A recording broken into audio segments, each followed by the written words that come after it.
Genderqueer chat. So this week's topic is spirituality and religion. And I feel like everyone is recording this at night, and as am I. So I grew up in a Jewish family, more so culturally than religiously, I would say. We celebrated holidays, but that was more so to kind of gather the family. I was never taught to believe in any supreme beings or deities or anything of that sort. I think I believe the first person that I asked about where the universe and people and the planet came from was my grandmother, and she was an astrophysicist, so I got some really sciencey, there's light shining in my face, really sciencey, but dumbed down, kid-friendly answer. My mom is more so spiritual than religious, and I think I asked her if there's a God at one point, and she told me that she wasn't sure, and then I had to decide these things on my own. And she also, my family, we never really went to a synagogue. We went a few times, but nobody really felt comfortable at all, and so my mother and my father and I, we used to go to the Park of Five Religions, that's what it's called, but it's more so a spiritual place where people of all religions are welcome, and there's a little meditation room and a lake, and it's a really nice, calm place. So I did have a bat mitzvah though, but it was always made clear to me that I was having it so that in the future, if I decided to practice Judaism in any form, I would have the option of doing so, and it would have gone through my rites of passage, whatever. So let's see. Yeah, at this point, I'm not a religious person. I'm more so, I would say, I lean more towards atheism than anything else, but I do tend to also lean toward New-Aginess a lot. And it cracks me up because I begin to fit really neatly into a type. But yeah, I like motivational psychology and mind-body connection. I'm all about it. Let's see. Oh yeah. Okay. So I do have, and I've dabbled a little bit in reading some writing from various religions, but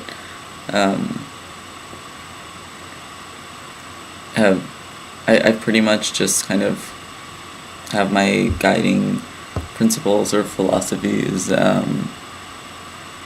or ideas, I don't even know what to call them, that are behind every action, or most of my actions. They're kind of things that the ideal me would follow all the time. I suck at following these things most of the time, but I try, and I'm aware when I'm not. So,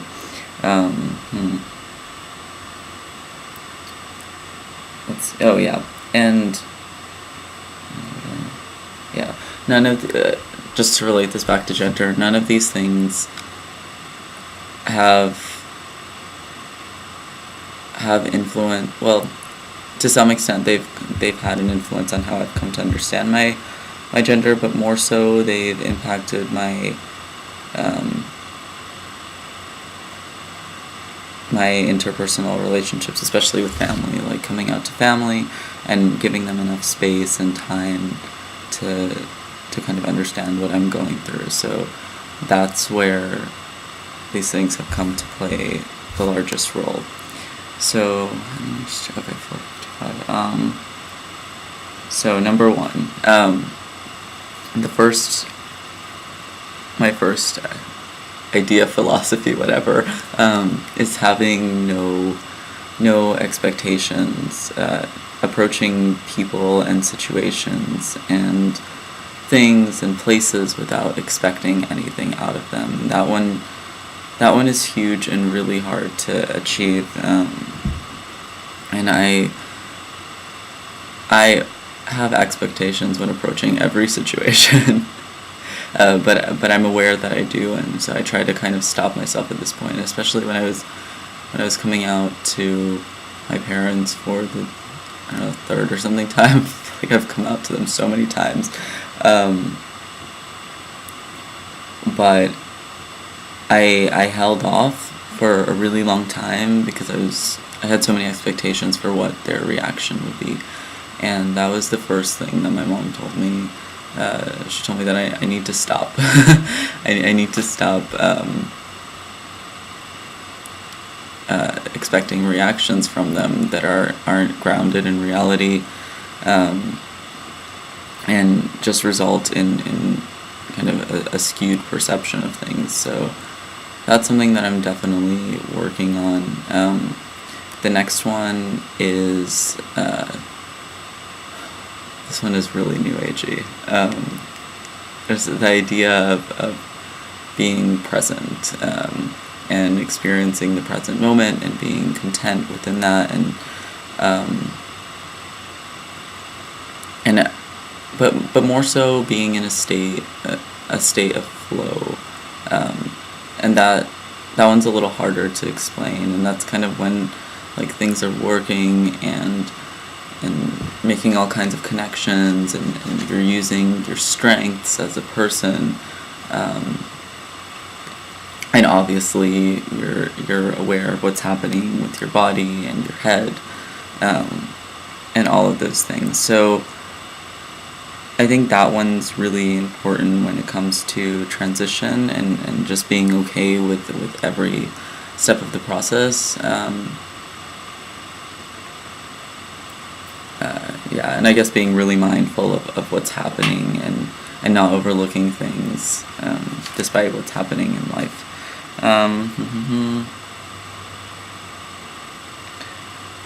Let's see, okay.